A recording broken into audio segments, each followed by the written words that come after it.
Salam damai sejahtera Bapak, Ibu, Saudara-saudari sekalian. Demi tanggung jawab akan apa yang akan saya sampaikan berikut ini, saya Bagio Prabudito Tejo Yuwono, usia 74 tahun, orang awam. Sudah lama berjuang untuk berkodrat ilahi.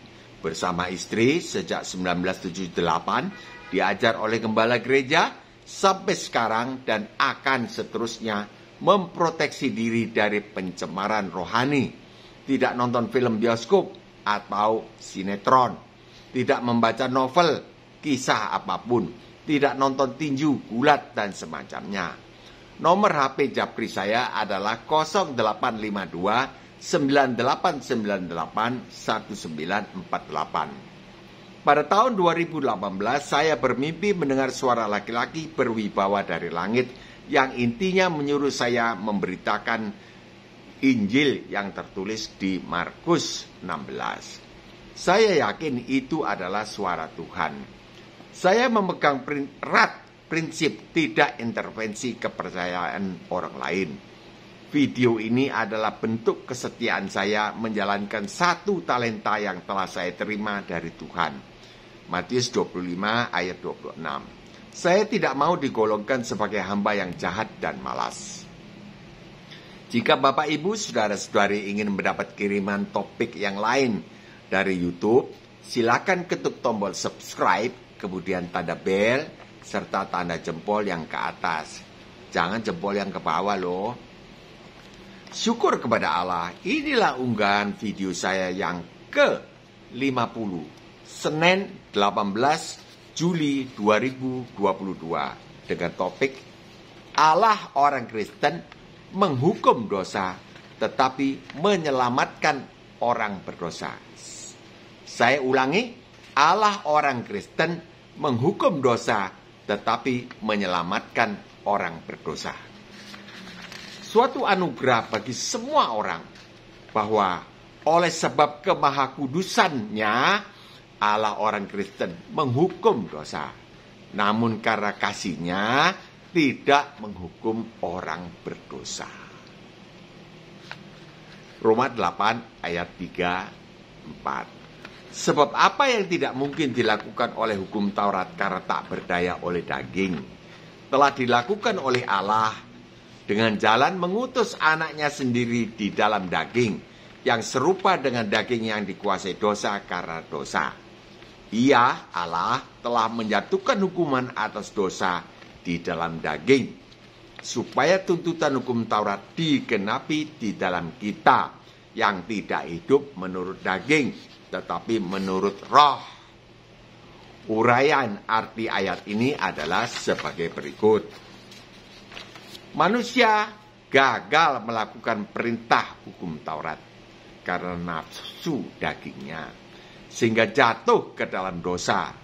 Manusia harus dihukum. Upah dosa adalah maut.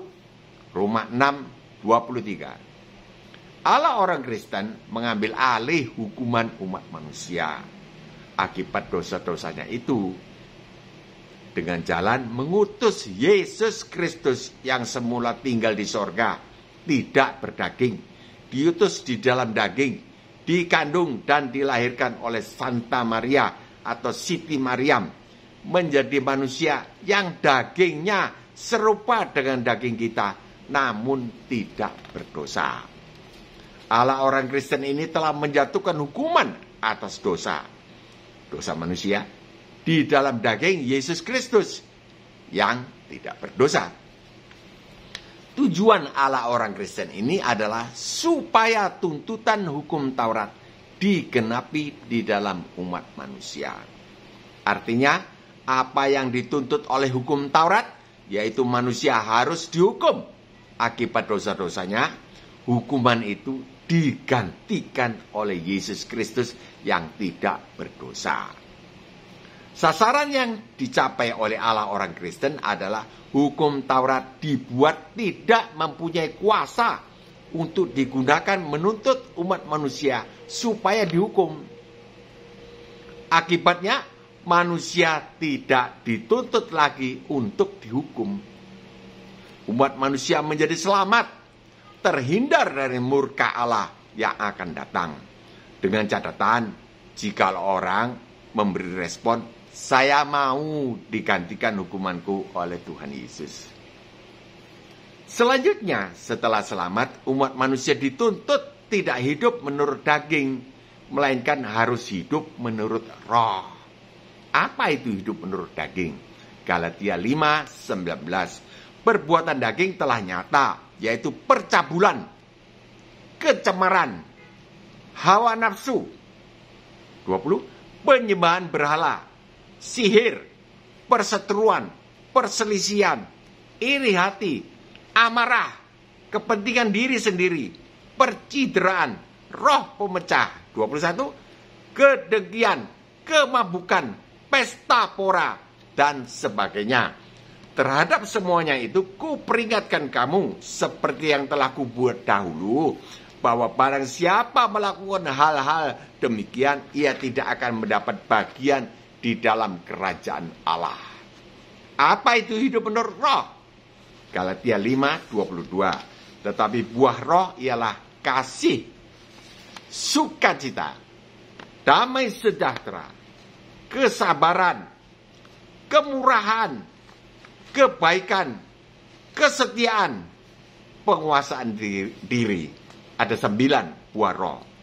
Ulangi, kasih, sukacita, damai sejahtera, kesabaran, kemurahan, kebaikan, kesetiaan, penguasaan diri. Tidak ada hukum yang menentang hal-hal itu. Kesimpulan bahasan kita, Allah orang Kristen itu maha kudus, sehingga harus menghukum dosa.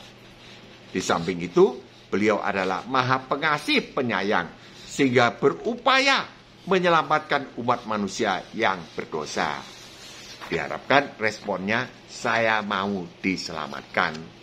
Karena Allah itu maha pengasih penyayang, rindu bersekutu dengan umat manusia.